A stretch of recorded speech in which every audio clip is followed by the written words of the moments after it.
ಪಾಠ 24 ಮೋಡಣ್ಣನ ಪಯಣ. ಹಾಯ್ ಪುಟಾಣಿ, ನಾನು ಮೋಡಣ್ಣ. ಭೂಮಿಯಿಂದ ಎತ್ತರದಲ್ಲಿದ್ದೀನಿ. ಎತ್ತರದಿಂದ ಭೂಮಿಯನ್ನು ನೋಡೋಕ್ಕೆ ತುಂಬ ಚಂದ ಅಲ್ವಾ? ಅರೆ ರೀ, ಏನಿದು? ಹೋಯ್, ಸಮುದ್ರ ತೀರ ಎಷ್ಟು ಹಾಯಾಗಿದೆ. ತೆಂಗಿನ ಮರಗಳ ಸಂಪು ಅಲೆಗಳು ತೀರಕ್ಕೆ ಅಪ್ಪಳಿಸಿ ನೊರೆಯನ್ನು ಸೃಷ್ಟಿಸಿವೆ. ತಂಪು ಗಾಳಿಗೆ ತೇಲುತ್ತಾ ಹಾಗೆಯೇ ಸ್ವಲ್ಪ ಮೇಲೇರಿದ್ದೇನೆ. ಇಲ್ಲಿ ಮಕ್ಕಳೇ, ಹಿಮದಿಂದ ಕೂಡಿದ ಪ್ರಸಿದ್ಧವಾದ ಪರ್ವತ ಶ್ರೇಣಿ ನಮ್ಮ ದೇಶ ಉತ್ತರ ದಿಕ್ಕಿಗಿದೆ. ಅದರ ಹೆಸರು ನಿನಗೆ ಗೊತ್ತೇ? ನೀನು ಹಾಗೂ ಪರ್ವತಗಳ ಬಗ್ಗೆ ತಿಳಿದಿರುವೆ, ಬೆಟ್ಟ ಪರ್ವತಗಳ ಬಗ್ಗೆ ತಿಳಿದಿರುವೆ. ಇವುಗಳಿಗಿರುವ ವ್ಯತ್ಯಾಸವನ್ನು ಕೆಳಗೆ ಕೊಟ್ಟ ಜಾಗದಲ್ಲಿ ಬರೆಯುವೆಯಾ ಎಂದು ಪ್ರಶ್ನೆ ಇದೆ ಮಕ್ಕಳೇ.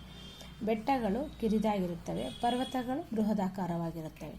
ಬೆಟ್ಟಗಳು 100 ಮೀಟರ್ಗಳಷ್ಟು ಎತ್ತರದಲ್ಲಿವೆ, ಪರ್ವತಗಳು 1000 ಮೀಟರ್ಗಳಿಗಿಂತ ಹೆಚ್ಚು ಎತ್ತರವಾಗಿರುತ್ತವೆ. ಬೆಟ್ಟದ ಇಳಿಜಾರಿನಿಂದ ಕಣಿವೆಗೆ ನದಿ ಹರಿಯುತ್ತದೆ. ಪರ್ವತಗಳ ಮೇಲೆ ಹಿಮ ಆವರಿಸಿರುತ್ತದೆ. ಮಕ್ಕಳೇ, ಇವುಗಳಿಗೆ ಉತ್ತರಿಸಿ ಮೋಡಣ್ಣನ ಸಹಾಯ ತೆಗೆದುಕೋ ಅಂತ ಕೇಳಿದೆ. 1ನೇ ಪ್ರಶ್ನೆ, ಬೆಟ್ಟಗಳು ಸಮುದ್ರ ಮಟ್ಟದಿಂದ ಎಷ್ಟು ಎತ್ತರದಲ್ಲಿ ಇರುತ್ತವೆ?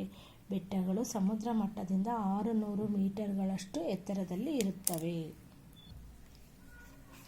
ಬೆಟ್ಟಗಳ ಮಧ್ಯೆ ಕಂಡುಬರುವ ಆಳವಾದ ಪ್ರದೇಶವನ್ನು ಯಾವ ಹೆಸರಿನಿಂದ ಕರೆಯುತ್ತಾರೆ? ಕಣಿವೆ ಎಂಬ ಹೆಸರಿನಿಂದ ಕರೆಯುತ್ತಾರೆ. ನಮ್ಮ ರಾಜ್ಯದ 3 ಪ್ರಸಿದ್ಧವಾದ ಜಲಪಾತಗಳನ್ನು ಹೆಸರಿಸು. ಜೋಗ ಜಲಪಾತ, ಗೋಕಾಕ್ ಫಾಲ್ಸ್, ಕಾವೇರಿ ಜಲಪಾತ. ಫಲವತ್ತಾದ ಮಣ್ಣು ಎಲ್ಲಿ ಕಂಡುಬರುತ್ತದೆ? ನದಿಗಳು ಮಣ್ಣನ್ನು ಹೊತ್ತು ತಂದ ಪ್ರದೇಶದಲ್ಲಿ ಫಲವತ್ತಾದ ಮಣ್ಣು ಕಂಡುಬರುತ್ತದೆ. ನೆಕ್ಸ್ಟ್ ಪ್ರಶ್ನೆ ಮಕ್ಕಳೇ, ಗಾಳಿಯು ಮಲಿನವಾಗದಂತೆ ತಡೆಯುವುದು ಹೇಗೆ? 4 ಸಾಲುಗಳಲ್ಲಿ ಬರೆಯಿ.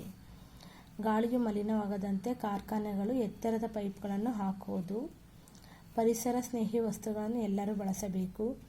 ರಸ್ತೆಗಳಲ್ಲಿ ಸಾಗುವ ವಾಹನಗಳಿಗೆ ಎಮಿಷನ್ ಟೆಸ್ಟ್ ಮಾಡಿಸಬೇಕು. ಹೆಚ್ಚಾಗಿ ಕಾರ್ಖಾನೆಗಳನ್ನು ಊರ ಹೊರಗೆ ಪ್ರಾರಂಭಿಸಬೇಕು. ನೆಕ್ಸ್ಟ್ ಪ್ರಶ್ನೆ ಮಕ್ಕಳೇ, ನೀರು ಮಲಿನವಾಗದಂತೆ ನೀನು ತೆಗೆದುಕೊಳ್ಳುವ ಕ್ರಮಗಳನ್ನು ಇಲ್ಲಿ ಬರೆ. ಕಾರ್ಖಾನೆಗಳ ಹೊಲಸು ನೀರನ್ನು ನದಿಗೆ ಸೇರಿಸಬಾರದು.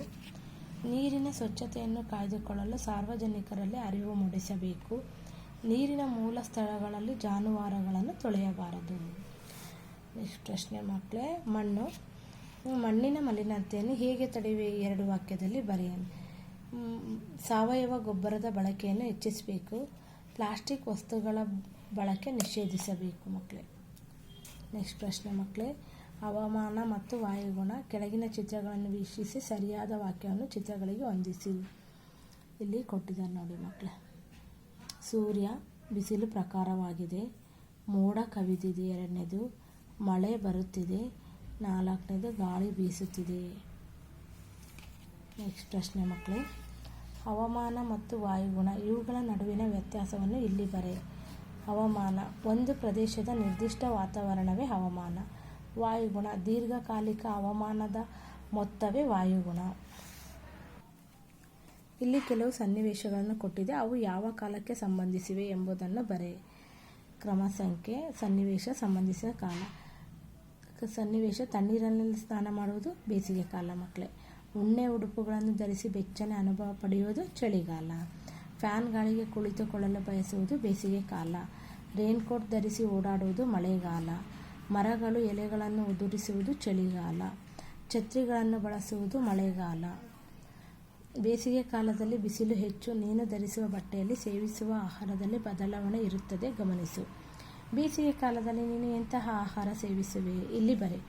ಬೇಸಿಗೆ ಕಾಲದಲ್ಲಿ ತಂಪಾದ ಆಹಾರ ಸೇವಿಸುವೆ. ತಣ್ಣನೆಯ ನೀರು, ಐಸ್ ಕ್ರೀಮ್ ಸೇವಿಸುವೆ. ಬೇಸಿಗೆ ಕಾಲದಲ್ಲಿ ಎಂತಹ ಬಟ್ಟೆಗಳನ್ನು ಧರಿಸುವೆ? ಬೇಸಿಗೆ ಕಾಲದಲ್ಲಿ ತೆಳ್ಳನೆಯ ಹತ್ತಿ ಬಟ್ಟೆಗಳನ್ನು ಧರಿಸುವೆ. ನೆಕ್ಸ್ಟ್, ಮಳೆಗಾಲದಲ್ಲಿ ಎಲ್ಲೆಲ್ಲೋ ನೀರು, ಜನರು ಛತ್ರಿಗಳನ್ನು ಹಿಡಿದು ಓಡಾಡುತ್ತಾರೆ. ಮಳೆಗಾಲದ ವಾತಾವರಣವನ್ನು ಗಮನಿಸು.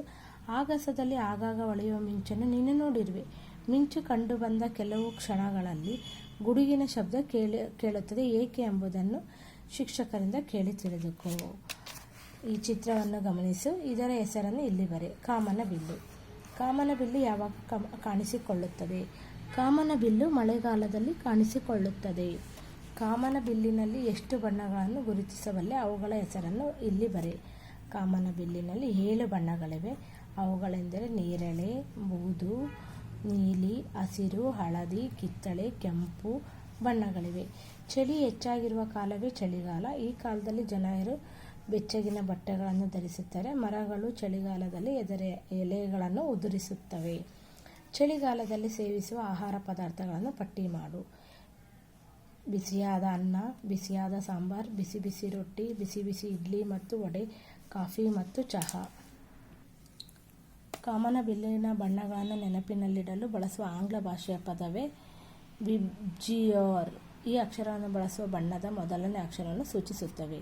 ವಿ ವೈಲೆಟ್ ನೇರಳೆ, ಐ ಇಂಡಿಗೋ ಬೂದು, ಬಿ ಬ್ಲೂ ನೀಲಿ, ಜಿ ಗ್ರೀನ್ ಹಸಿರು, ವೈ ಯೆಲ್ಲೋ ಹಳದಿ, ಓ ಆರೆಂಜ್ ಕಿತ್ತಳೆ, ಆರ್ ರೆಡ್ ಕೆಂಪು.